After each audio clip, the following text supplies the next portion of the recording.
There was a time when Dr. Harleen Quinzel was just another psychiatrist at Arkham Asylum. No makeup, no mallet, and certainly no villainous alter ego. She was diligent, intelligent, and had a knack for reading people. Her colleagues often remarked upon her surprising success rate with even the most disturbed patients. But in Arkham, the line between doctor and obsession is thin, and for Harleen, that line was about to blur. Harleen's interest in the criminal mind drew her to the most notorious patient in the facility, the Joker. She'd read his file cover to cover, each page more disturbing than the last a living enigma, at once unpredictable and fascinating.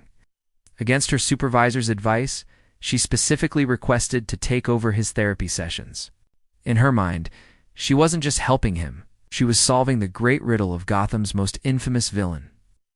It wasn't long before those therapy sessions became something other than professional. The Joker, with his twisted charisma, turned questions back upon the doctor. Their conversations became power plays, riddles, and arguments, each session ending with Harleen feeling both drained and oddly exhilarated. The Joker saw through her straight-laced professionalism, prodding at the insecurities hiding beneath her white coat. At first, she rationalized the connection. She was helping him, she said. She was breaking through, glimpsing the real man behind the mask. But the staff talked. Harleen brushed off warnings, convinced she alone could reach him. The Joker, ever the showman, played the role of needy patient, confessing sins. Recounting tragic childhood stories, most of them perhaps fabricated, designed to reel her in. One night, captivated by his stories and declarations, Harleen found herself not just listening, but sympathizing. She ignored her own rules, finding reasons to grant the Joker more privileges, longer visits, and warmer words. She was falling, though she would never have admitted it then. Each encounter chipped away at her sense of self, replacing the hard lines of morality with a fuzzy haze of infatuation. As the Joker spun tales of loneliness and injustice, Harleen listened. And somewhere along the line, she stopped seeing a monster and started seeing a misunderstood soul. The real turning point arrived with chaos. The Joker staged one of his infamous escapes, a riot in the asylum as his stage. Alone with Harleen in his cell, he delivered his final, persuasive monologue. He pleaded, promising a better life, insisting only she truly understood him. And for reasons not entirely logical, but heartbreak and obsession rarely are, Harleen helped him, against any reasonable judgment. That night, she crossed the line from doctor to accomplice. With her life and career in shambles, Harleen vanished alongside Gotham's greatest criminal. But this wasn't just about escape, it was about transformation. In hiding, she adopted his philosophy, nihilistic, anarchic, liberated from social restraints. To please the Joker maybe, or maybe just to free herself.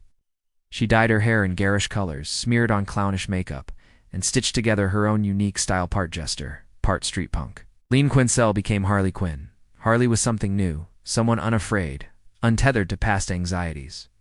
She embraced chaos with athletic enthusiasm, wielding hammers, swinging baseball bats, and matching the Joker's antics with a gleeful, dangerous energy. Became his sidekick, lover, and sometimes rival. Harley relished the freedom, no longer bound by the rules of her former life. She was wild, unpredictable, and surprisingly resourceful.